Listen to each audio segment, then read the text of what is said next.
Welcome to Season 2 of Producer Points. My name is Justin Gammella, and I'll be your host. I'm a producer and songwriter who's had the honor of working with some of the best in the industry. This season, we're diving even deeper into one-on-one conversations with producers, mixers, songwriters, and artists, exploring their unique journeys, creative process, and insights that shape great music. Join me for real talks, straight from the studio, where music and life intersect. This is Producer Points.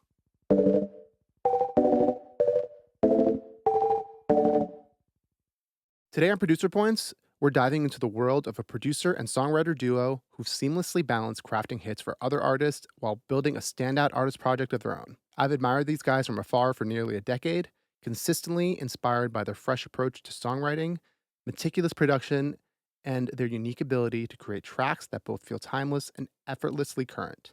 Their production credits read like a highlight reel of modern pop.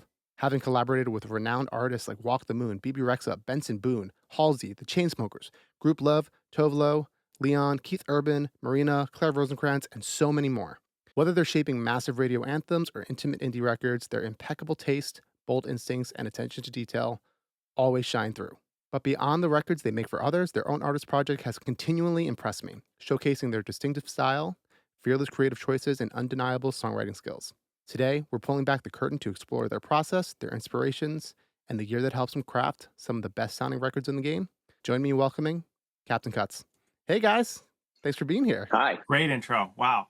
Oh, thank you. Thank you guys so much. This is a special Producer Points episode because it's the first time I'm having more than one guest on for an interview.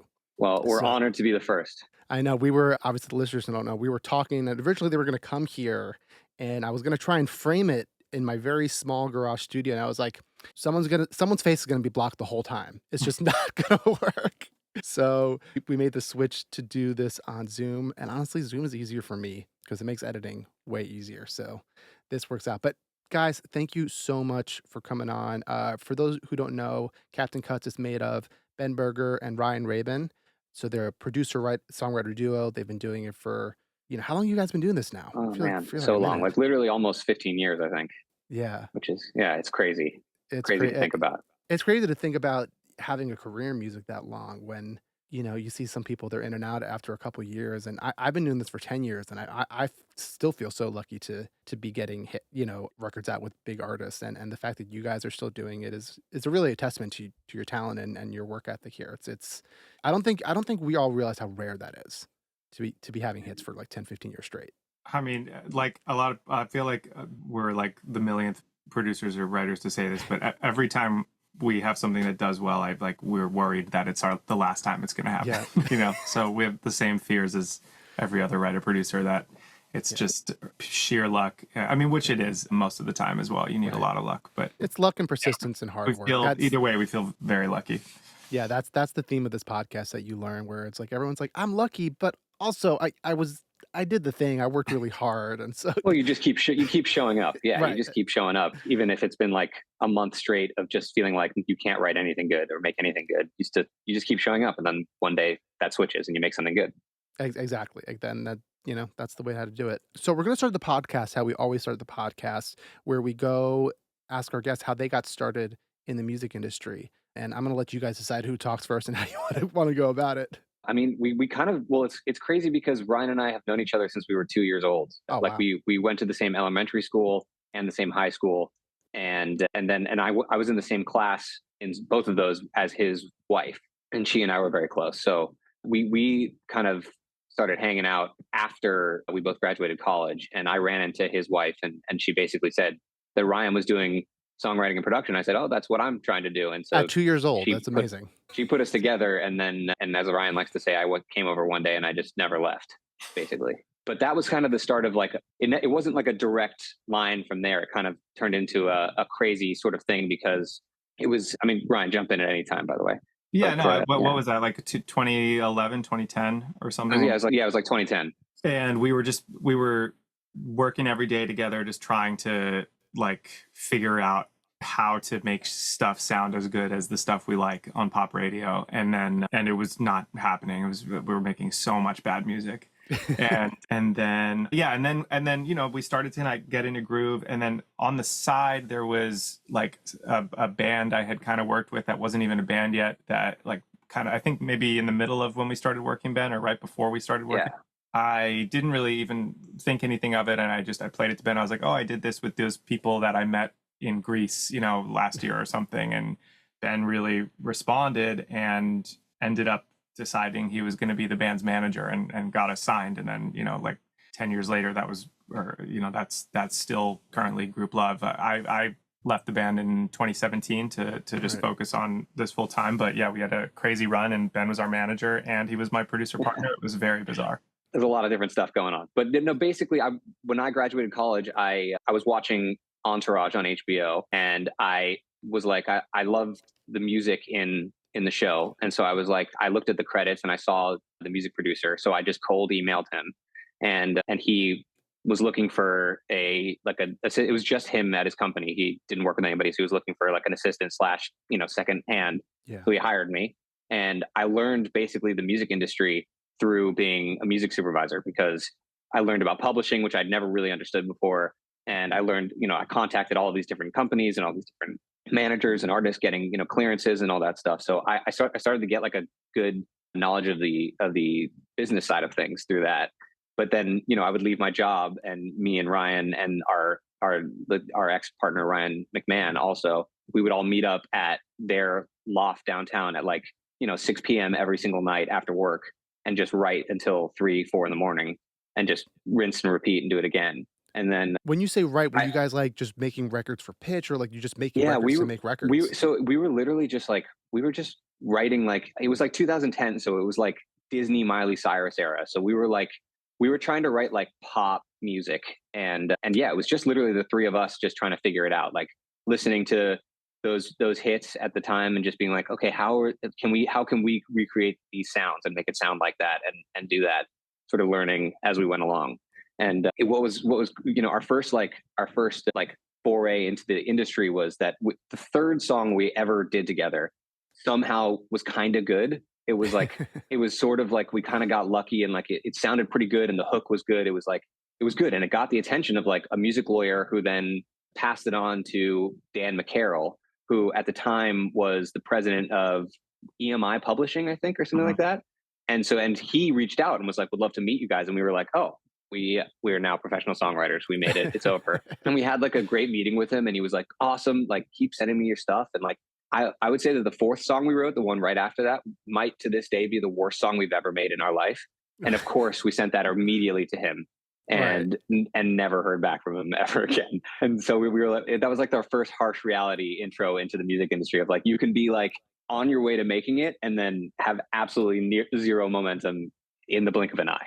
Yeah. When you guys were first starting out, what kind of a studio were you working at? I'm assuming a home studio, but what was the setup like? No, it was all just like old hand-me-down stuff. I think we were still using Digital Performer, because my dad is a musician, and I just used like old shit that he doesn't use anymore. Right. And I just like learned because he used Digital Performer. And yeah, it was just a desk in this like cavernous, like really weird loft in the middle of nowhere in downtown, like before downtown. It was an illegal loft, basically. Yes, yeah, because well, eventually at some point while we were making the Group Love album, there the SWAT teams raided the loft and arrested my dad. We got a knock on the door, and we opened it, and it was literally like a full SWAT team, like, stay inside, basically. Oh my God.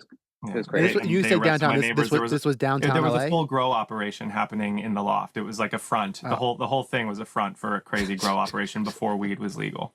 That's amazing. Yeah, I was gonna say. So you meant this is when you say downtown, this is downtown LA? Yes, sorry, downtown LA. Yeah. That's hilarious, God. I feel like it's like whenever I think of downtown LA and like Lost, I'm like, New Girl. You guys were doing New Girl. It's funny you say that. They in New Girl, like the loft itself they lived in is incredible. Just like like the Friends New York loft is incredible, and you're like, how do they afford this? Right. But the exterior shots they use for what the loft is supposed to be was my previous apartment building, also in downtown. That's so cool. Yeah. But it wasn't, it didn't look as nice inside. Yeah. That's sick. So yeah, you and like, did your dad have like a decent mic collection and stuff too? Because all those early Group Love stuff sounds so good. No, that's the funny thing is like we did that in like we in just like a one room setup. I mean, yeah, we just had like like kind of run of the mill, cheap 57s and stuff. But that setup was crazy. The way the live room, the vocal room was set up was like, it was like right 200 feet. It was 200 feet away in the garage. Like the cabling was insane. And like Ryan set up a little camera so you could see into the vocal booth.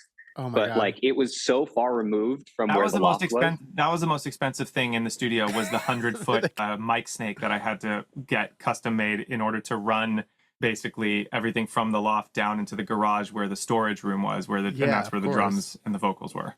Oh my God, that's so insane. Yeah, that's the other thing too that people don't tell you about building a studio, is that how much you have to spend on cables and how expensive those are. It's so crazy. I know. Yeah. So you're like, I just need a couple things. And it's like, I don't think you realize you're about to spend thousands on cables over the next couple of years. Mm-hmm.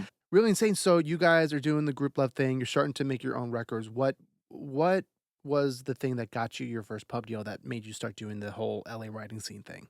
Well, our paths kind of diverged a little bit because during that time, Ryan was full-time drumming in the band and producing for them. And then I was managing them. But then at night, I was still writing with the other Ryan at home. And Ryan got signed to publishing through Group Love as part of the band. Right. And it was a few years. It took a few more years later for that publisher, who they knew me as a manager. They were like, wait, we heard you write songs too.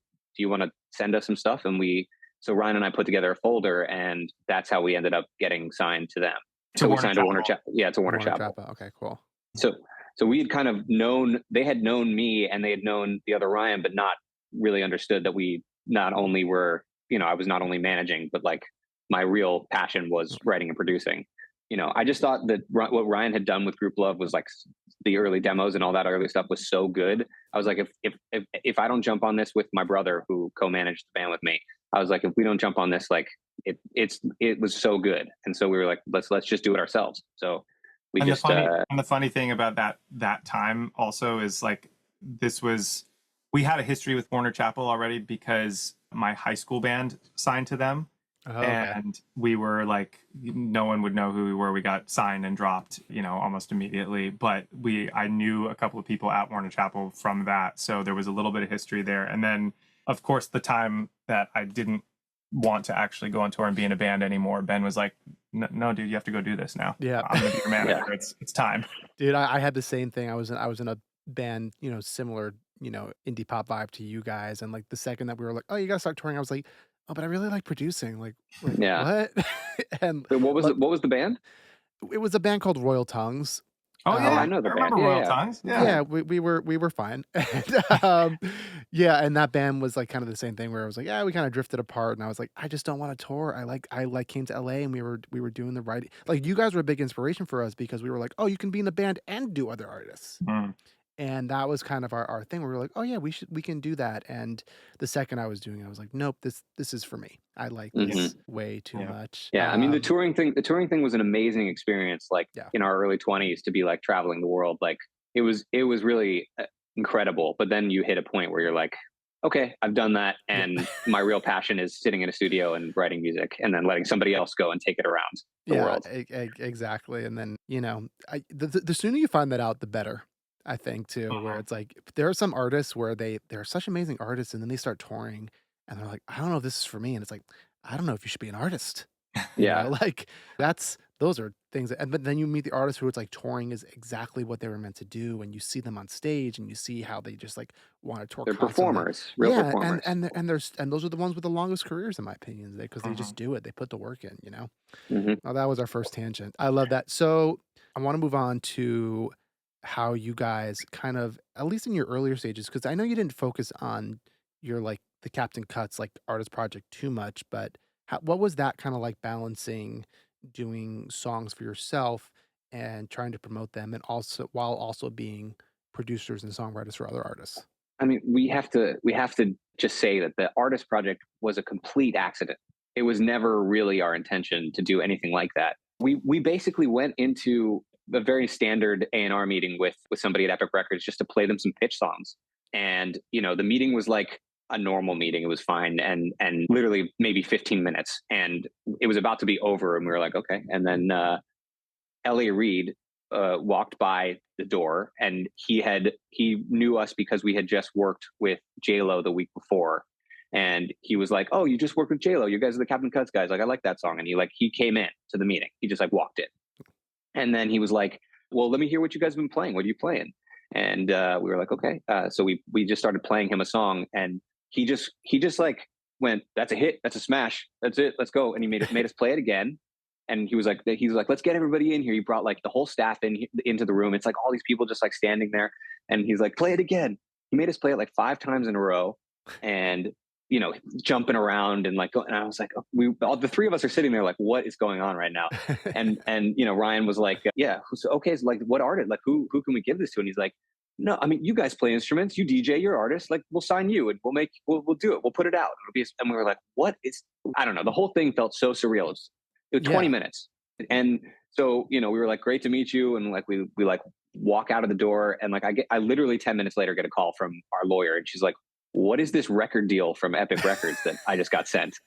And we were like, he was serious, and he was serious, and he like literally offered us a record deal within literally 30 minutes, and it was like a good deal.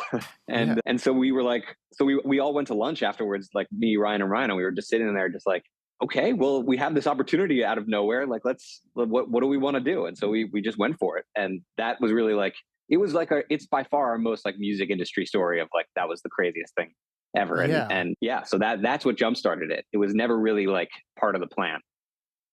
And that is so insane. That was basically it. And so during that time when you guys were, because are you guys still releasing records every now and then? I know for a while it was like kind of a lot. We're not really. We're back to focusing on producing for other people. Right. There was a time where we were focused on figuring out what to release, and then I mean, even for one of the songs, they did a music video for it. They spent like a crazy amount of money. Epic Records did. And then LA saw it and said, "I don't like it. Go do another one," and spent another round of the same budget. And it felt like all of a sudden a lot of pressure, and it made no sense to us because the song itself wasn't really even a DJ song. It wasn't like a dance music song anyway. Which so where record we was fit as this artists. he listened to? Oh, sorry. Go ahead. Sorry, which record was this that he listened to that he was like, "Oh, this is the one that we got to go"? It's called "Love Like We Used to." Okay. I wasn't sure if it was like that one. And it's featuring Nate Cypher, who's a longtime collaborator of ours. And again, it was just a pitch record, like a pop male vocal. The whole thing was bizarre. And then after that song, I don't know, maybe it was Cocaina, Ben, was the next one. I don't even know. We were just kind of like trying stuff out. We were just, it was just kind of like an avenue for us to be like, let's just like songs that we think are kind of cool and fun. Let's just put them out under our name. Why not? And then it turned into just, we were doing a good amount of dance music, and I think we just thought this is the most logical place where it makes sense for us to be like an artist on a song is if it's a dance feature where if we needed to, we could go out and DJ. So we were doing a lot of dance pitches that if the song we felt was good and if it seemed like another DJ or artist was going to get on it, we would we would attach our artist name to that. Yeah. And that was kind of the last phase of that. I mean, even as a business aspect of it, it's such a great way to retain more of the master and be more in control of your destiny. That's what I was doing a lot of time too. I can sing, quote unquote, and there were a couple records where I cut the vocal, and I was just like, for EDM stuff, I was like, well, this is a great way for me to keep some master and make some money. Totally. And it was. Those early, I don't know if it was like this with Epic, but so many of those labels like Spinnin' and Armada and stuff, they were very open to giving so much more of the master to the artists and even the songwriters, which just stopped for some reason. I don't know if you guys had any experience with any of that, but I think our deal with Epic was a pretty standard artist major label deal. But it didn't infringe upon our ability to do stuff outside of it. So it wasn't too much of a hindrance on our normal schedule of writing and producing for other people. Yeah, we didn't have to tour or doing that. Although Ben and I one time did do a college show in Ohio, and that was bizarre. It went really badly. Shows. Oh, really? They always pay so well, so it's like, they pay well. It's a one-off. Who cares? They paid really well, but they didn't tell us that we couldn't play songs that had profanity in them. And so, which by the way is almost 100% of the songs that we were playing. And so, like 10 minutes into the set, like one of the school representatives like came up to us and they were like, "What is, can you please play, only things that are bleeped out or anything?" And we're like, "We have none of that now." So Yeah. we just like played the entire set while there were like angry college representatives staring at us the entire time. Yeah. It was, Oh and my like God. after the show, like nobody spoke to us. I, It I was I don't crazy. know if you guys had seen this, Ryan. Maybe you had because with the band. But when my band would play the random college shows, there was a couple of ones that said like on the stage like no cussing, like in huge yellow letters Mm-hmm. to like remind. It was 100%. such a funny thing. It's like they're all 18. What are we doing? Like, I think Yeah. the college that college was maybe like a Christian college or something. So, That would make but sense, nobody yeah. gave us any warning. So even if we, Yeah, no one told us anything. That's all. yeah. We just weren't warned. It'd be one thing if they told you like a month before, like, hey, by the way, Yeah, we would have made the edits appropriately, but right. It's not like we you're like didn't there know. singing the songs and you just like move the mic away when you have to sing it. Yeah. One of the questions I had, I guess, Ryan, you've always been an artist, but doing the Captain Cuts artist project, do you feel like it impacted your production approach when you were working with other artists afterwards?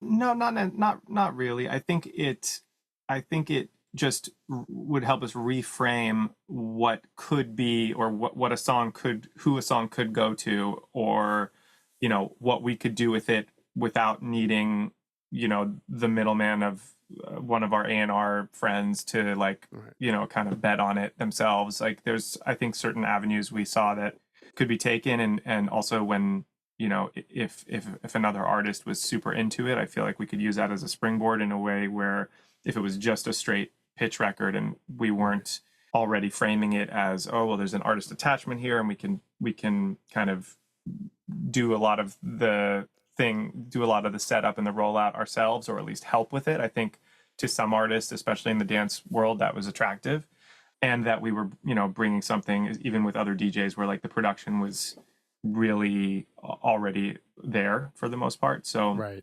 I think that was helpful, but not as far as just, I don't think it had an influence on just like working with artists outside of that world. Yeah. I was going to say, I think honestly, our time spent touring and being a manager, Ryan being in the band, that actually has given us a ton more perspective to work with artists than being artists ourselves, because we weren't like standard artists. But having experienced all of that, I feel like we can connect with what artists are going through on a much more like person to person level, because we've gone through it too in some way. Yeah, I find that's my kind of secret weapon when I work with artists, is because I'm like, Yeah. hey, I've been there.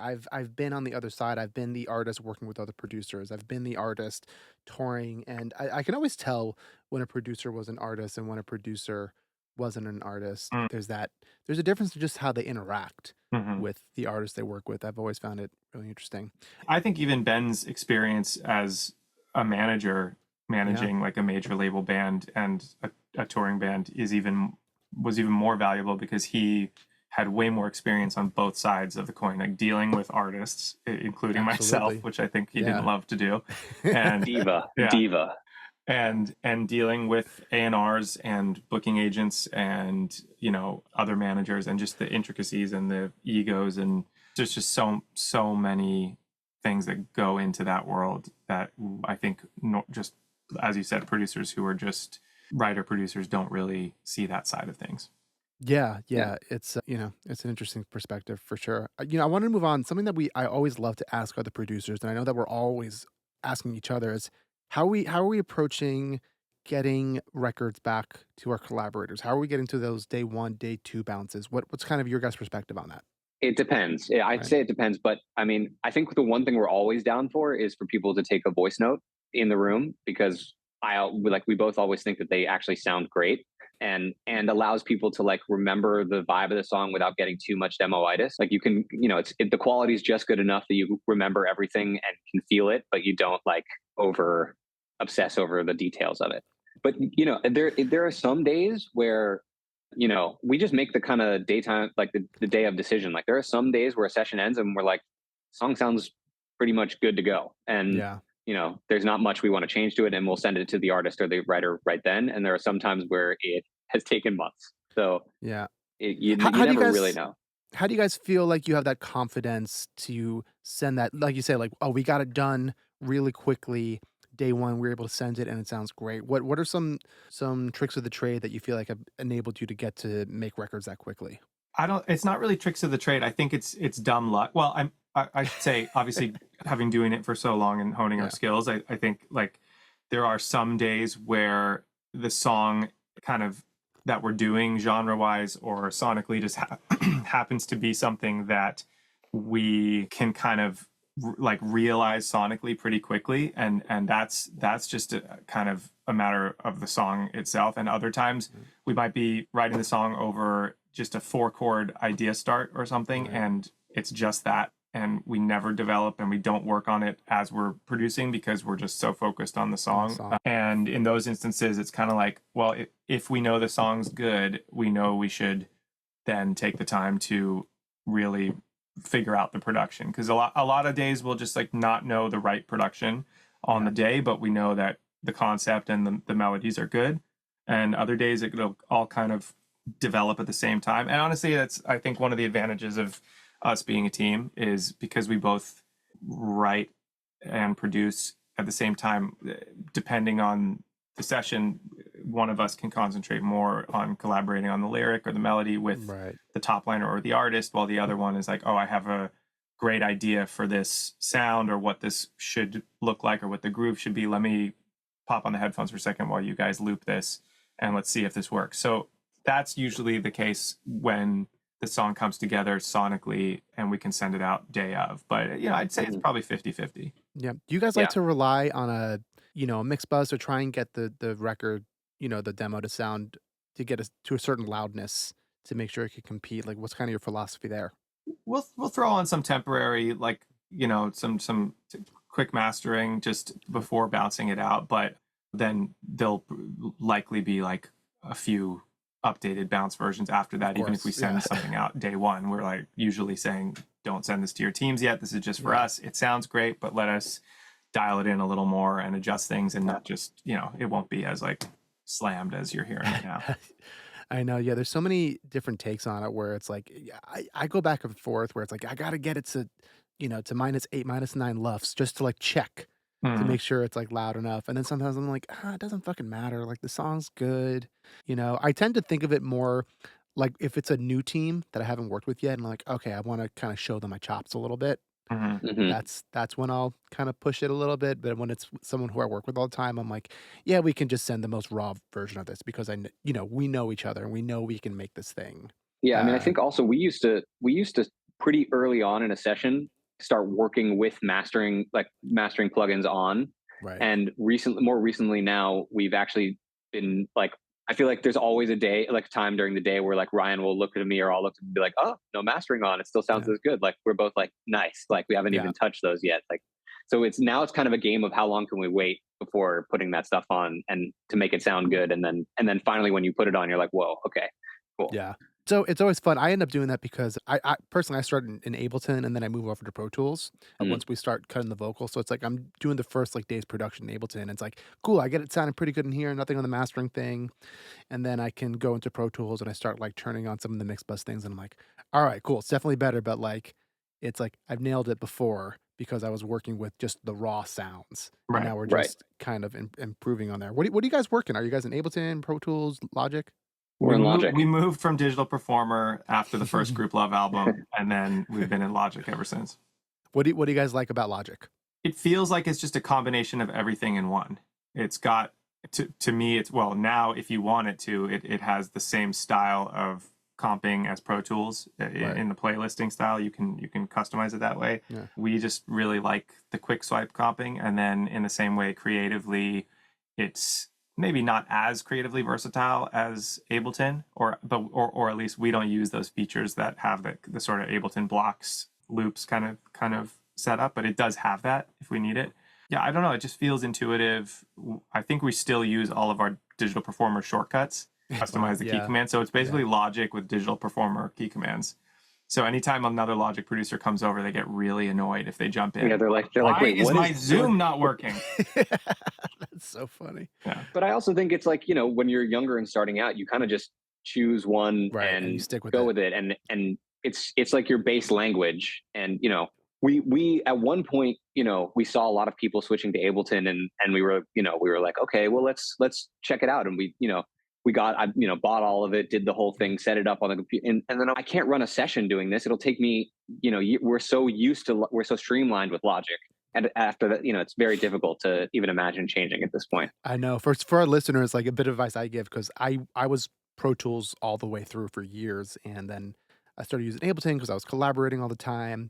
And how I kind of did it was like, we all, not everyone, but like we all have days where it's like, I'm just gonna make some beats and just fuck around. That's how I personally learned how to use Ableton, where it was Right. like on my own time, I'm just creating instrumentals, just messing around with it until I got like it took a year to get comfortable in it, like to Yeah. start using it in sessions. It was definitely scary when I started, but I was like, all right, if I fuck up, I'll just open up Pro Tools quickly and we'll be perfectly fine.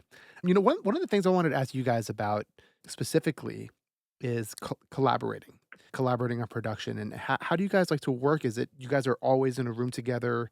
Do you guys have access to the same Logic files that you can work on it in your own studios? How do you guys go about doing that? Yeah, we have kind of mirrored setups and a shared, Dropbox of project files that we can kind of both update as needed. And then the sessions themselves, I mean, over the years, it's kind of been all over the place as far as, who's doing what at what time. But right now we're in a really nice flow where like will just crank out like a ton of great idea starts for every session and do a little prep work like that. And then in the session itself, we're kind of just tag teaming the same roles, just bouncing back between writing and building the track, and obviously tracking the demo vocals and stuff. And then, yeah, I feel like maybe on the final detailing and a lot of the like vocal comping, melodyning kind of stuff, I tend to like, I might do like my lack of prep work ends up coming back on the final 5% where I'm just like 3 a.m. I mean, yeah, eyes on the screen, just like, yeah. I thrive on those the minutia. Our personalities really mesh well together in that, because my favorite part of the process is the beginning creation, the sparks. I'll come into every session with an artist with 10 little idea starts that I've kind of built with them in mind for like, and I'll think like, what if they want to do something like this? What if they want to do something like this? And I'll kind of make a bunch of different things. And I'd say like 9 times out of 10, we end up going with something from that batch. Like I find something that they're like, ooh, yeah, that. And then we go from there. But then, I mean, Ryan has this ability to lock in a way that I do not. Like, I think it's an ADD thing or it's an ADHD, OCD thing. It's some 3-letter thing of some kind that, and also, I've never been able to lock in to that final 5% like he can. So when it comes to that stuff, yeah, he makes up for that on the end bit. But then when it comes to like actually producing the songs, like the best part about a duo is that like we've got 2 songs to do. I'll text him and be like, I'm going to work on this one. You work on this one. And I'll get a good, something that I think is sounding cool and send it over to him. He'll be like, oh, that's cool. But like, I don't know about this thing. And then I'll keep working on it, and he'll do the same for the song he's working on to me. So it just kind of like, I honestly don't know how all of you guys do it alone, how solo producers work alone. I've done it. I have a guy, my buddy David Arkwright, who we used to share a studio, and we used to do a lot more. And now that we both have our own places, we don't work together nearly as much. Mm-hmm. But it was like the same exact kind of vibe where like we would split. We had a shared Dropbox, which for our listeners, I think is the way to share sessions. In my opinion, Dropbox seems to be the only way, not the only way, but the most efficient way to do it. Yeah, it works great for us. Yeah. Yeah.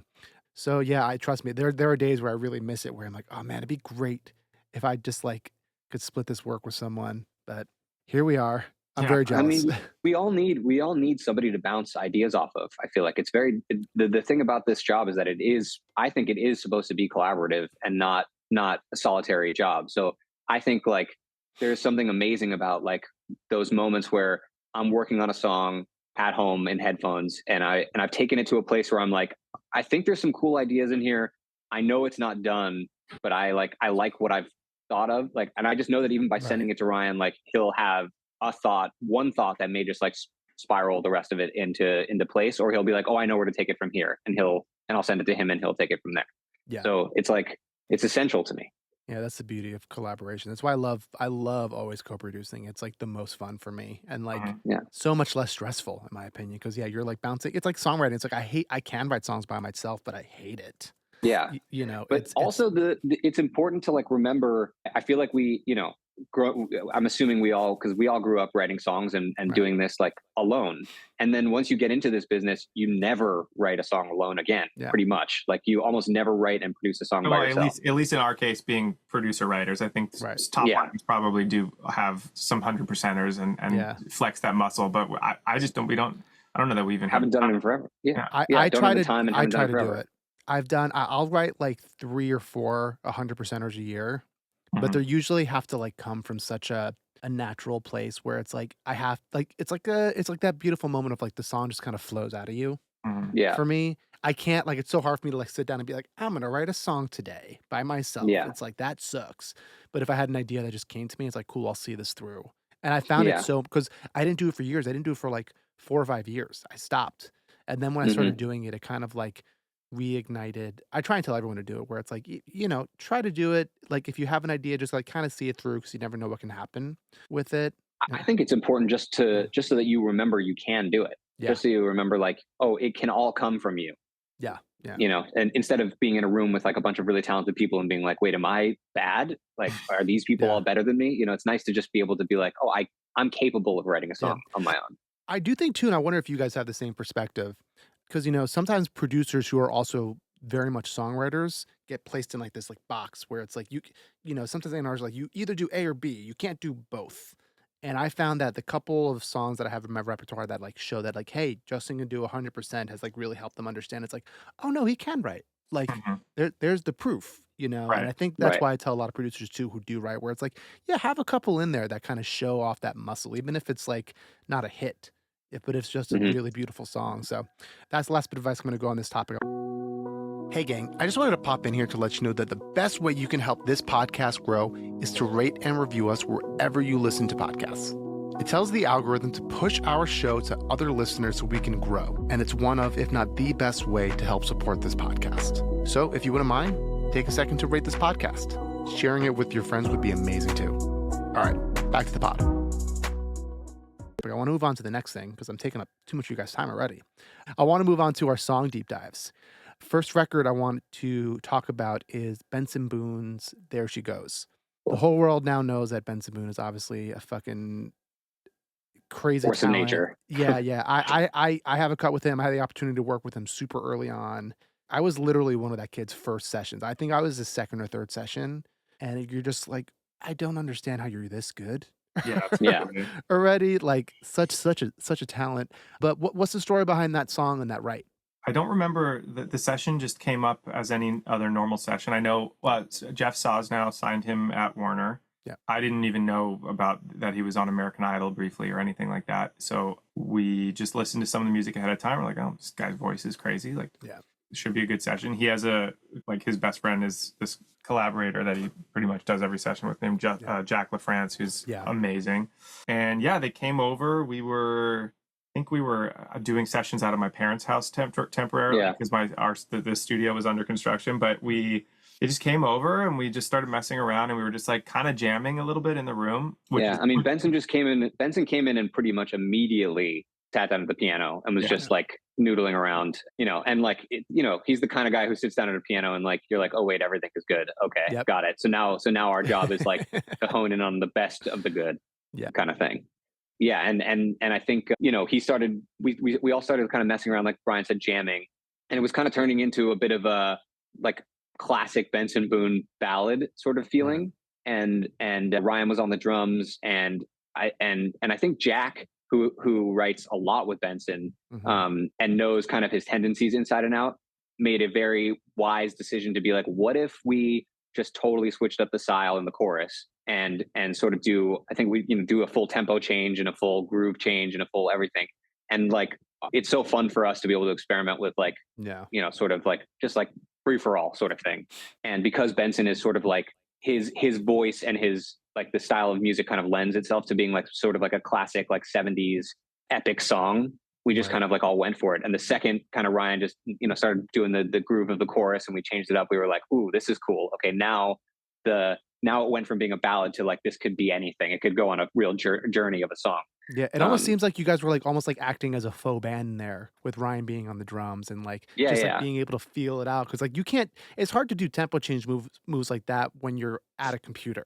Yeah, for sure. Yeah, totally. And Benson on the piano, and what was it? Jack had some reference like, what if we change this up to like Passion Pit Take a Walk vibe? Oh, that makes sense. That's where it initially came from, but then it turned into like, this is a full ELO Mr. Blue Sky exactly reference, and it just became this whole other thing. So a lot of very random elements went into what it ended up becoming, and it ended up being like four studio sessions of different writing and producing to bring it together.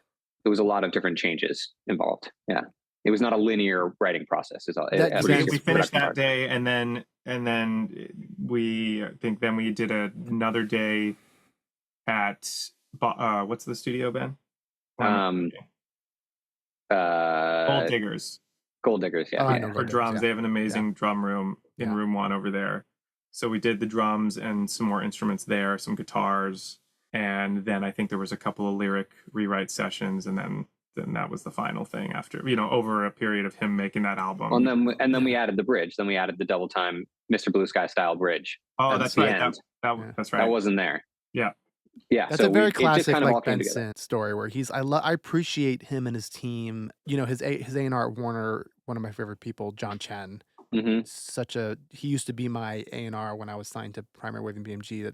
So I've known him for a while, but they always just give really good notes. Like I usually hate getting notes from teams, and whenever Benson's team gives notes, and Benson's notes also are just like, damn, you're totally right. Like we should do that, or we should make this like very small lyric change.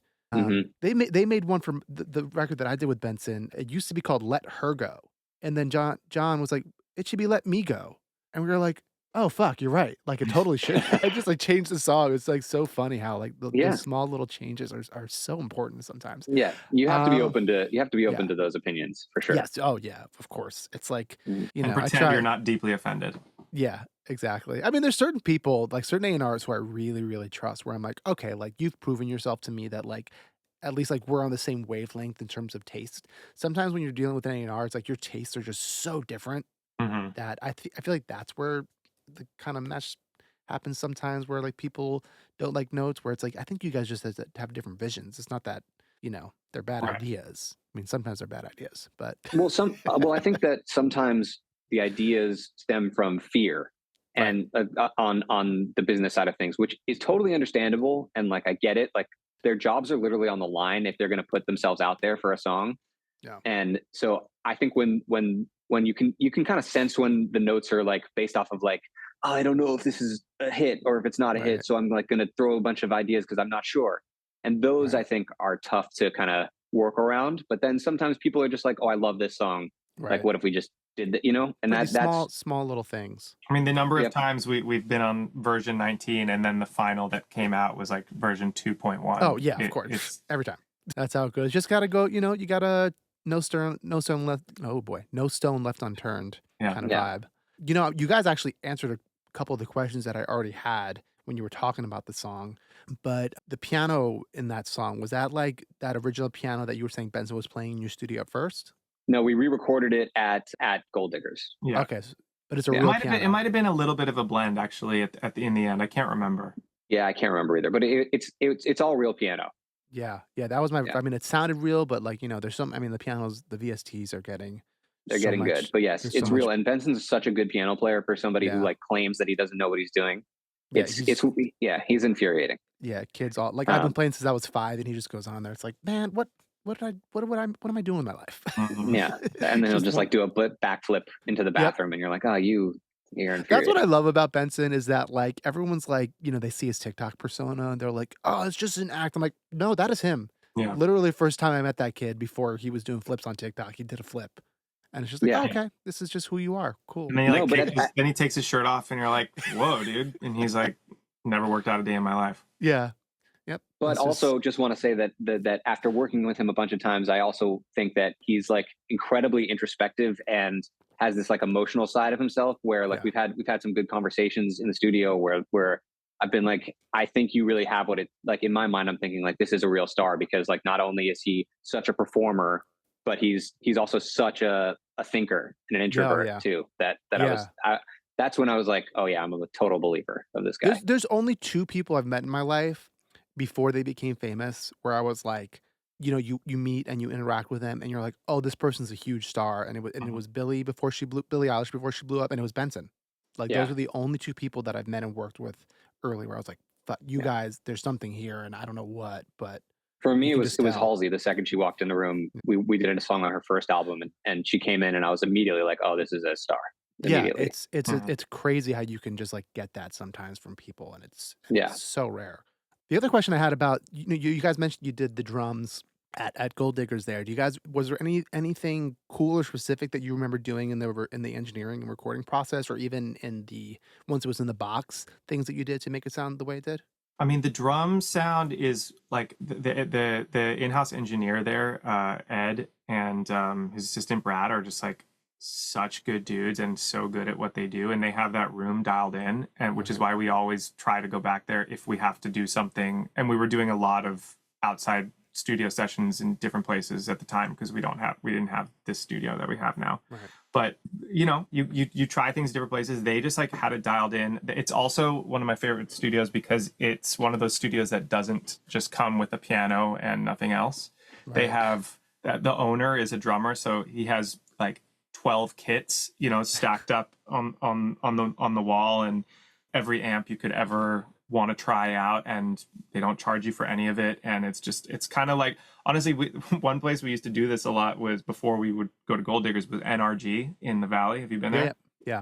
It was the same kind of thing, and like it wasn't like a sexy studio like Sunset Right. Sound or something, or at least perspective wise, because it was known as like the new metal studio of the early 2000s. But same kind of deal. They just had so much gear to pick from, and you never had to rent anything in, and it was just there for you. So I don't remember the exact process of the drums at Gold Yeah. Diggers for this Benson thing, but we had kind of done a few sessions there, and Ed, the engineer, had it so dialed in that I would like have him do his setup, and then we just like make little tweaks on the board on EQ. Like we have a few Right. little things we do across the board every time we record drums. That's just a thing that we like. Like, Yeah. I don't know if you want to get specific about Oh, it. no, no, the listeners are gonna wanna hear it, so definitely say it. Oh, okay. Like little things. I don't even remember where we picked this up, but I just love the sound of a kit where the snare is in every mic and you just can't get rid of it. It's just everywhere. So we'll throw the bottom snare through a distressor and nuke it and just have it completely all the way up, the highest ratio, and just Yeah.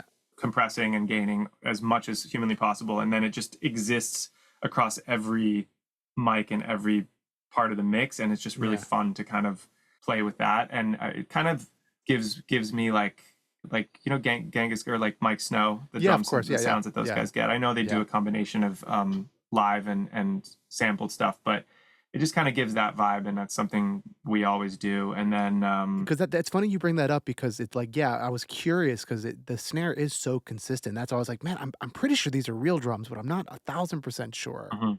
But they sound great. Yeah, and then I mean another thing, it's not really like some big secret. A lot of people do it, but we'll just when a studio has like a stereo SSL, we'll just run the rooms through that and do an external sidechain for like in real time through the kick. Oh, sick. So that's just printed as we don't like do it like a Howard Benson Right. pop punk record from the 2010s, but just a subtle amount of compression every time Right. just for the cymbals in the room to kind of like duck when the kick Right, hits. when the kick is hitting. Yeah, I mean, the drums on there really, like, they stand out, and the one thing that has to do with the drums is, the kinda like the passion pit kind of vibe to get those stabs. Mhm. How deep did you guys feel like you had to get in editing to make them really feel like they're super tight, or are you guys just that good of players where you didn't even have to? I I mean, mean, Ryan played those drums. Let's give Ryan the credit for those. No, But not I don't even the know. drums, but, like, I the think drums, the it's bass, the piano, everything hitting, it's Right. just, like, it's so perfect. It's really nicely done. I think we're nudging things here and there, Right. and quantizing drums here and there. If I'm like, Right. oh, but this feels so good, but it's the whole thing's a little late. Let me just like, Right. it just depends on the sound of it.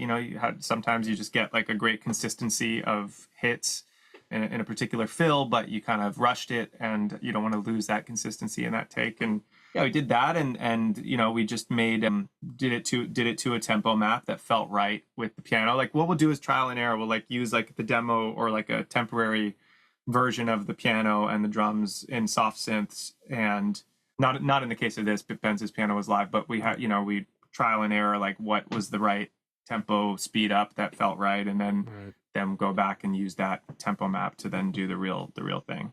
Yeah, that's amazing. My last question on this song is, you know, from my own experience, recording Benson's vocals is probably one of the easiest jobs in the world. Mm-hmm. But do you guys remember kind of what you did, either or both in and out of the box there to get it to sit as well as it did in the mix? It was definitely the 251 at Gold Diggers had a big part, and just that's just always the best sounding to me because it's not overly bright, but it has like no harshness for most voices. I've done shootouts before, and it depends on the vocalist where the SM7 beat the 251 somehow, but sometimes it does. He sounded amazing on that, and you know, just like realizing that his range and his dynamics and his volume can be so insane. Just to, you know, there was definitely like some distortion on the first few takes where we're like, oh, we have to put the trim on the 1073 all the way down. Got it. Yeah. Yep. Yeah. Mm-hmm. And then then we just run it. I believe we just run that through the 1176 and then again through the LA2A, and at each stage just a little amount of compression. Yeah. And then you guys, when you say that, you have a real one in the studio there that you're running? Yeah, we have that here in our studio, but also at Gold Digger. So that's like part of our main chain. And then depending on the type of song and what's going on around it, like we might throw another CL1B UAD on top of it to if it's like super dynamic and needs to be flattened a little bit. For our listeners and for myself, when you're running it through the 76 and the LA2A, how much gain reduction do you like to see on each one usually? I mean, it'll be more on the 76. It'll probably be down to between 5 and 7 at the most, if possible. But it obviously depends on what the vocal content is. And then the LA2A is much tamer. It's like maybe like 2 across the board. Yeah, I'm looking to check the values. I'm like, what is it again? What's funny is now those obviously changed based on the singer, but there was a long period of time where when early on in our career, we worked at a studio, and the engineer who was in there was like, Max Martin was in here yesterday doing vocals, and we haven't touched the 1176 like the chain. So we took a picture of that, and we were like, this is Max Martin settings, and we just use that as our default for years and years and years, being like, if he does it, that's it. That's so funny. Now I think it's a little bit more customized to the singer, but it used to be just that. I know. I do try. I have an 1176 and an LA2A. I do have the Audioscape versions, which I think are fucking amazing. By the way, they are the best of the clones. But yeah, it's like I try and do like a set it and forget it kind of a thing, just for like in case of a recut or whatever, where it's like, all right, let's just like kind of keep. I try not to touch by attack and release and stuff, and then just like only move the input and output. That becomes harder when your kid turns 3 and comes in the studio and just like touches every knob. My studio's in a separate garage. I haven't had that problem yet, but I'm sure it's going to happen soon enough. Yeah. But at least on an 1176, there's not too many knobs. You know, you're like, you know where it's supposed to be. It's the 10-channel drum sidecar that really messes my shit up. One. Oh my god, it's hilarious. All right, I want to move on to our next song here. Bebe Rexha's "I Got You." Quickly, how did that record come together, and what was that like? That was done at a classic writing camp at Westlake Studios. It's a legendary place for writing camps, I feel like. Yeah, we went there and did a session that day with Bebe and Lauren Christie. And it was John Chen running the camp. John Chen running the camp, our hero. And it came together like the outline of the song came together pretty quickly, I think, but it took us a while to kind of get the chorus. It was one of those songs where like everything was sounding amazing, and then we just couldn't fully nail where the chorus needed to go. And Bebe was there, which is not always the case at these camps, but she was kind of bouncing around different rooms. Right. And I can't remember at what stage she came in and started riffing on the mic, Ben, but we were so honestly starstruck to be in the room with Lauren Christie, because she did that first such a album of an legend. album, Yeah, which yeah, is yeah. just like was huge for us. Right. And so I feel like we were half starstruck and just like trying not to fuck it up. And then when Bebe came in and started riffing, it started really coming together because she's just amazing in the studio. And yeah, and then that was actually a case of, you know, a year later we were doing version 19. I think at some point they had Stargate try a version, and we were like, ah, oh, damn, we lost the production to Stargate's gonna crush it. And then they eventually came back. Who knows what was going on at Warner, you know, and who was liking what, but eventually it felt like the song that was never going to come out. And then they're like, oh, let's go back to version 2 point something, and came in for a few rewrites. She came in with Cash at one point. We did a bridge with her and Cash at the end later stage, and then that was it. And that was her first solo single, basically. Yeah. Oh wow! Yeah, I didn't realize that. Yeah, crazy. Like kind of her first solo single after she'd had a string of hits as like a feature, basically. Right, a feature. Yeah. Okay. That's crazy. I didn't realize that was her first one, but that makes a lot of sense. Not her first. She had put out some stuff. She put an EP before some of her bigger feature hits, and then this was like the first single on the album, her first album. Yeah. I want to stick to a little bit about vocal production here because I've never had the opportunity to do Bebe's vocal, but from other producers I've spoken to, and I'm going to preface this by saying her voice is amazing, but I know that sometimes her voice can kind of poke out a little bit. Your mix or your guys' production, it didn't. I found other songs it has. How do you guys kind of go about, if you can remember, attacking that and kind of taming her vocal? I mean, the crazy thing about that vocal is that it is, I think, sped up. I think the final version is a sped up vocal. Am I correct about that? Yeah. Because we wanted to re-record it so badly, and Bebe just liked the way it sounded. But it definitely has artifacts in it.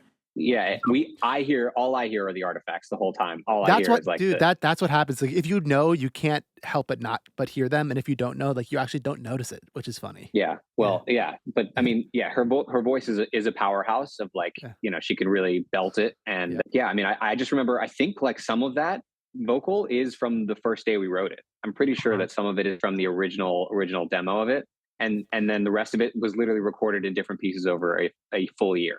So. Yeah, on different mics and different like it's a real that session is a real hodgepodge of things. How you guys? So it's kind of who mixed that, Ben? Do you remember? Whoever did deserves a Grammy because they did a great job of putting it all together. But I can't remember who did. I'm trying to think. Was it Starman? I can find it in 5 seconds, right? Because here we go. We got the whole internet. Could have been Manny. Yeah. It says it was Manny. Looking at the credits. Yeah. God bless him. Yeah. For making it sound uniform, because I'm sure, and Manny did the second Group Love album, and I think I don't know if this was before or after that, Ben. Actually, I don't know either. But anyway, I think we had done a couple things with Manny by this point, and like he's great about letting you come to the studio if you want, which we don't really do anymore because I think it's better to just like hear it fresh on your own speakers. But at the time, we were going in and. I think we were just like almost embarrassed, like, hey, listen, like this is time stretched and it's like 4 mics and I'm so sorry. And he's like immediately. So our own production probably has, you know, a combination of a lot of the usual things, maybe some soothe on there for her, because her harshness is in like the 4K, 4K range. Yeah. Probably a fab filter, multi-band compressor thing. And, you know, the usual stuff, de-essers. I'd have to go in the session and actually tell you. No. It's fine. It's just I figured it was like soothe and a bunch of other things, but it's funny to hear that it was sped up. You know, you find out that about so many songs, like what's it called, the huge Chapel Rowan song right now. I got the Good Luck Babe. That was sped up like 4 or 5 BPM. And it's the original vocal. Yeah. I watched Dan did a mix with the masters on it and like showed it, and he's like, "Yeah, we sped this up a bunch," and like now I can't not hear that it was sped up, which sucks. But it was just, and like, honestly, ever since I watched that mix with the masters thing, I'm just like, fuck it. Nothing matters. Like, like no one cares. The things we hear in songs, nobody else hears. That, you know, you know too much about it. It's too, It's a lifelong journey in being a producer of like learning to let go of that like hyper perfectionism. and just being like, does Never. it make me feel a thing? It makes me feel a thing, and that's all that really matters at the end of Like the day. I have a hard time seeing any of our songs perform live because I immediately am just positive that it's the worst sounding song in the set, even though like that's based off nothing except my own like I can hear the imperfections in the, or like the mix of the background tracks aren't correct or anything. Like, it's just, you're not like, it's an, you have a really good song when you're able to actually enjoy it from just a listener's perspective and not like overanalyze it. Yeah, I know, I think. but I mean, I can't go to a concert now and like not just be like, what's going on here? It's Yeah. it's it's it's no fun anymore. I want to move on to our next topic here. What's a piece of gear, plugin, anything, something that, and you guys can each give your own answer. Could be something you've had for years, could be something new. What's something that you keep going back to the last couple of weeks that you've been really gravitating towards? Like outside of just the vocal chain that stays the same. I mean, it could be that whatever you're like, man, I'm so glad, or like this has been my shit the past couple of weeks. I mean, honestly, the thing that gets the most comments is my key finder when I need to like just double check what key something's in. We have this Buzz Lightyear keyboard just like on the desk next to me, and it's like a $10 keyboard that we spent $200 modding to have an output put onto it. Oh my god. Because there's like the string sound is like pretty good. Yeah. And we actually used it on an alternative band. On a band, yeah, on a band. On Waters, yeah. Waters is there's this band that we did some work with back in the day, and yeah, that's probably that gets used the most because I'm just like, wait, what key is it? Okay, great, and then everyone's like, whoa, Buzz Lightyear, and then you just like, there's like some. I mean, we don't use that. We don't use that, but it's impressive. And you should. You don't want to be in the way when my laser goes off.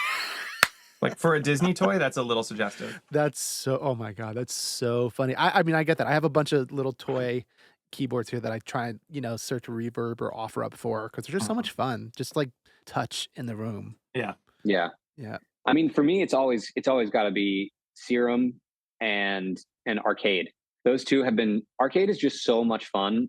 It's not the end all be all, but when you have like the basis of an idea, like if you have four chords and and you have a key, and pressing random things in Arcade creates, like, you can take the song into like 12 different worlds immediately just by pressing one key, and it creates such a like a spectrum of opportunities, and I really love to play around with that.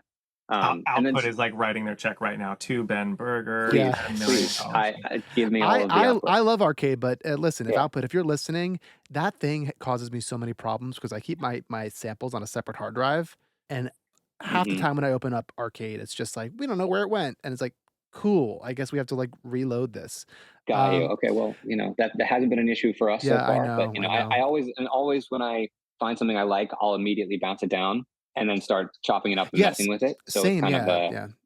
You know what plugin you guys should check out if you love Arcade? There's this one by, I think it's Monkey Audio or something like that, called Rando. Okay. Rando is sick because basically what it does, it takes your sample folder and it's able to like organize. I don't know how it's doing it, and then it opens it up and like you click random and it puts it all on the keyboard. And you can just like find shit. Same way with like Arcade, except it's even like more chaotic. Because it's like not like, hey, it's like these like 10 samples. It's like there's like a sample on every single, if you have a 66 or 88 key keyboard, there's a different one on each one. So I've been able to make really fun. Yeah, it's like one of my new favorite plugins that I've been messing with lately. Yeah, Rando. Really, really fun plugin. So we're going to move on to our last segment for the pod. For our listeners, maybe for you guys, this segment is called Plug or Unplug. I'm going to give you a plugin or a piece of gear, and you shoot me with plug if it's something you really like, unplug if you're not into it, and bypass or make inactive if you've never heard of it. And you can go into it. You don't have to. Whatever you guys want to say about the plugin. It's a listener favorite segment here, so we keep it going. Okay. First one. Speaking of output, funny enough, it's Portal. Plug. I use it. Plug, but yeah, we use it sometimes. Yeah. I use it more than you do. I use it a lot for sound design for idea starts sometimes. Yeah. So I do. I like it. It's a fun tool. Yeah. I always forget I have it. And then like it's same thing. I use it a lot in the very, very beginning stages of production. I'm just like, what Yeah. does this do? And like see if I can Yeah. create like a weird sound. Not a lot of people know about that plugin. Output makes cool plugins. They have that other one that's like a distortion thing that's really good. Ryan That's loves Plug that. now goes on Yeah. every drum bus project, Yeah. like, and it's just like I have a few go-to presets in there, and I'll just like literally like it'll start at 2% mix and just in the choruses like boost it to Right. Just a little 6%, bit. and Yeah. that's all you need. It's crazy. That's a good tip. Next plugin is Cable Guy's Halftime. If you guys have ever used that one. Plug, Mhm. yeah, a lot. He uses it more than I'm over the years. Yeah. I haven't used Yeah. it in a minute, but it's great for, you know, just immediately making things sound a little more vintage and like tape slowed. Yeah. You guys have any fun tricks that you do? I have one. I'll tell it after. No, you tell us yours. My fun little one is I love using halftime. Like I have like a little like high-endy loop, right? Something that's like has some kind of melody or it's an underlick. And then sometimes to like make it thicken up in a chorus or a bridge or something, I take the halftime version of it and I put it right under it. And Mhm. it's crazy how that works 90% of the time. Hmm. Where they just I don't know why, maybe it's the parts I'm coming up with, but it's a fun little trick that I do where it's just like this works almost every single time. Sometimes I use halftime or sometimes I'll just use a what's it called to do it or speed. But it's Mhm. the same thing at the end of the day. Yeah. All right. Um, Well, we're learning some new things today. there you go. We like to Good. share the knowledge here. The next one is Oak Sounds Spiff. Bypass. Yeah. Bypass. It's kind of like their multi-band transient designer. You know, it's really good for, you know, drums obviously and drum bus stuff. If you're like, oh, I just want to bring out the hi-hat a little bit more, and you can just kind of put that on there and it gives it a little bit more attack. It's a fun little plugin. Useful. Cool. Next one. Where to go? Oh, here we go. Good Hertz's Wow Control. We had WoW on some stuff, but I think Yeah. that's a Unplug. We haven't used it in so long. Yeah. It fell off for us. I love the Good Hertz plugins. Toop is on almost every record I've ever made. They're just like, I don't know. They're making such unique stuff that anytime they make a plugin, I'm buying it at this point. Yeah. I think we had the whole group of them. Is Good Hertz also like they have lo-fi and or lossy? Yeah, lossy. Sorry, yeah. We had a bunch of them. We were using them for a minute, and then we just fell off. And then when we got new computers, I think like we just prioritized transferring only the stuff we use all the time. Yeah, that makes sense. Yeah, I don't like to get. I honestly don't like to get bogged down in too many plugins and too many new things until something, because then when something new really catches my eye, I'm like, this is something I'll use a lot. Yeah. And because otherwise it's like when I go over to my drop down menu, I hate the feeling of being like, wait, where's that one again? What is that thing again? Like, I hate that feeling. Does Logic not have a search function yet? Say again? Does Logic have a search function? They do okay, now. Yeah. Very, very recently. Yeah. That's life-changing. Yeah. Super, super helpful. I remember like, you know, when Pro Tools got out, I was like, why didn't they have this the whole time? Because like, I remember like, wait, exactly what you're saying. Like, who made this? Like, it made me not want to have as many plugins, but now that I can search, I'm just like, oh, okay, who cares? I can just do whatever. Next plugin is one that we ask on every single episode of Producer Points because we get very wildly different responses. CLA vocals. Yeah, that's interesting. It's so weird that everybody has that reaction to it. Yeah. In the first few years of working, Plug. Of course. Yeah. Yeah. It was a major cheat code, it felt like. Yeah. And you know, like I still use it a lot when we do a lot of another part of our thing is where we work with the Emo Night guys. You know, Emo Night is that the monthly party, but they also now tour. They have a Vegas residency. They play festivals. They do, you know, they partner with Insomniac events and play like EDCs and stuff. So we have partnered with them and we make all of their mixes. Sick. And it's sort of like a passion. They come over and put it all together. Together of course. With them, but we became friends with them because we were DJing the Emo Nights every month for like 7 years, and then eventually we were like, I don't think we can do another 1 a.m. DJ set like at Emo Night and get all sweaty. We're so tired. But then when this live component of their thing came along, they asked us to help them out with it, and it's been such a fun like side kind of hobby thing of like the music we grew up on. but also just like making fun mashups and stuff. But it's a long way around to say that I still use CLA vocals on whenever I like use AI or something to like remove a vocal from an old emo song. Right. I find that CLA vocals actually makes them sound much better than they did before, and they fit. It makes it like kind of the tinny, super compressed sound of CLA vocals sounds good on those vocals over like the dance mashups that we put them over. I find that it works for that, but I don't think we would ever use it for like, we would never use it for an actual session anymore. Right. I don't think. Right. Yeah. But like, good on him for making that plugin, because it's like, it is a legendary one that everyone knows. I mean, it saves the life of so many people, especially like, I think it's a great plugin for songwriters who are trying to get ideas down for themselves. Just to be like, okay, I don't know what I'm doing here, but I know if I put CLA vocals on this, it's at least going to be heard and like upfront and present. And I will say too, it's like, I do reach for it on the rare occasions when it's when I'm doing like emo or rock kind of records where I'm like, it just needs that sound, because that's what the sound of like the 2010s, emo was. It was CLA vocals. That's what it was. So I think we're all just like familiar with it. I'll give I'll give an honorable mention to CLA drums. That still gets put on. I use that all the time. Snare, toms, kick, some of most of the live drums we do in our studio now. Also CLA bass, because I like the distortion modes they have on CLA bass. Mm-hmm. They're like, we haven't used that in a while. Yeah, it's like that's the only reason why I use it. I'm like, I just want like that distortion thing that I know they have, and it's right there. Yeah, they're great plugins. People like to shit on them because everyone uses them.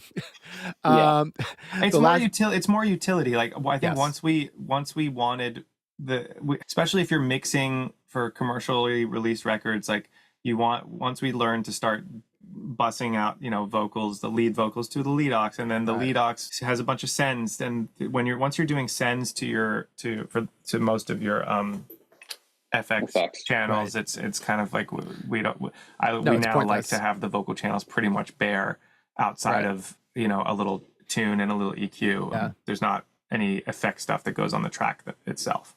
No, that's the way we do it nowadays. All right, last plugin is one that is usually a very widely used plugin for you guys. Soundtoys Little Alter Boy. Unplug. Whoa! I know. Another one that used to be Plug. Yeah. But since it's over. It's over. Well, the problem, my problem with it is it doesn't do group vocals very well. No. So the Z-Plane Elastipitch. People don't know about that plugin. I know, and it's crazy. That one replaced it completely. Yeah. I don't even think Logic knows about that plugin very much, because they almost every time it gets used on an aux or even just on a regular track, like we've over the years had trouble with incorrect plugin latency compensation, where we'll have to print certain things or whatever, and it's just when that plugin's being used, but it is because it takes a lot of CPU, but it is. I mean, it's like that on Pro Tools too. Pro Tools is like that with the Elastic plugin. It's very heavy. So but shout out to Soundtoys in general, because Decapitator is still amazing. Phase Mistress I use all the time. And man, like we still use almost every every Soundtoys plugin. It's just for formatting and pitch we don't use it anymore. I think it was also sorry, go ahead. It was just very in fashion for a minute stylistically in pop music, and it's kind of gone out of style now. That's exactly what I was going to say.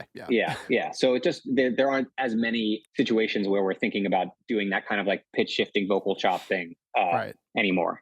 Yeah, but I'll give a fun trick that we do with Elastipitch, since it can handle group vocals so well, is we'll do, if we're doing a gang vocal track and it's way too high for Ben and I, we'll Varispeed in Logic and record it at a slower pitch and a lower pitch and Varispeed, and then we can hit every note and then bring it back to the normal pitch and speed, and then using that Elastipitch formant on those gang vocals, like it's makes it sound like we sang it normally in the room. I do the same exact thing. It's the best. Because also it's like everyone has so much fun like singing the song slower or faster depending on what you got to do. It's always a good time. That's so funny. And not a lot of people know about that. Varispeed is like so fucking useful. It's the best. Yeah, it's so useful. You have it in Ableton too?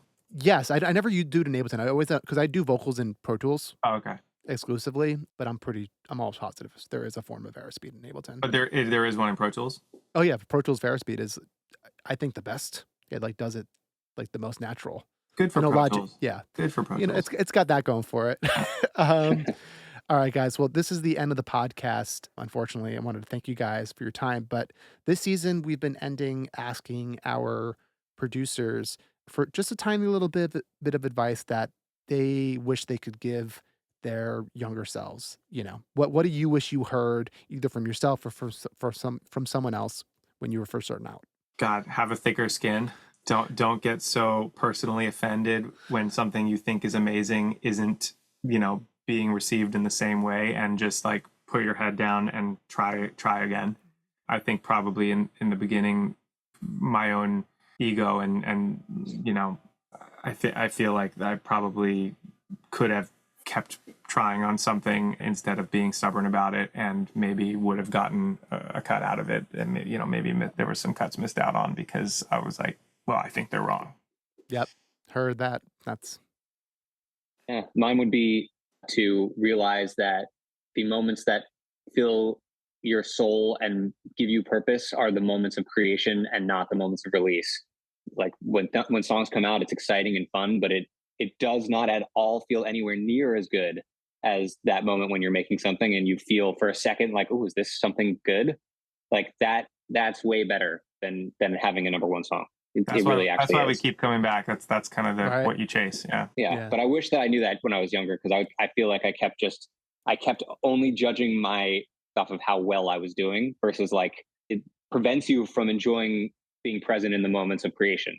Yeah. So I always tell Ben, I feel like he didn't properly celebrate like Shut Up and Dance. I had no fun during that time. I was so stressed out that it was going to stop doing well, or that we weren't going to be able to follow it up. But you hear about that so many people's first hits. You're just like, what do I do now? Like this is huge, Yeah, you're all of a sudden on this ride, and you think like, it seems like it will, like this is just your life now, but also you're very aware that it will just go away, and if you haven't figured out your next move, it's just over after that. So like, but I just wish that I was appreciating. I wish that during that time I was appreciating all the insane opportunities that we got to do because of that song a little bit more. So now every day is just like there's almost no stress or pressure in the studio when you go in just being like, how fun is this? We just get to go do this for our job. Like we're grown men who just get to go write songs every day. I always have to remind myself, like, what would 13-year-old me, just just think about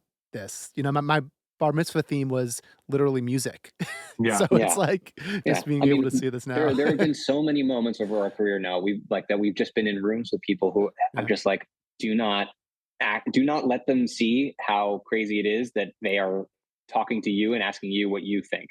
I mean, we've gotten to work with like Blink-182 a couple of times now, and for Ryan and I, like that is just bizarre. Like I think about sitting in the car listening to like their albums when I was 13, and now like Mark is like, sorry Ben, what key is the song in? And I'm like I know, but then I completely blank because I'm like, that's Mark Hoppus asking me a question of any kind. Hopefully he doesn't listen to or watch this podcast. Yeah. No, please. If he does, I'm a big fan, Mark. Yeah. Dude, always have been. Oh God, that's amazing. Well, guys, thank you so much for your time and sharing the knowledge. Our listeners, I think, are really going to enjoy hearing your perspective on everything. So thank you again, and take care, everyone. Thank you. Thanks for tuning in to Producer Points. Your support means the world to us. If you enjoyed this episode, don't forget to like, subscribe, rate, and share with fellow music enthusiasts.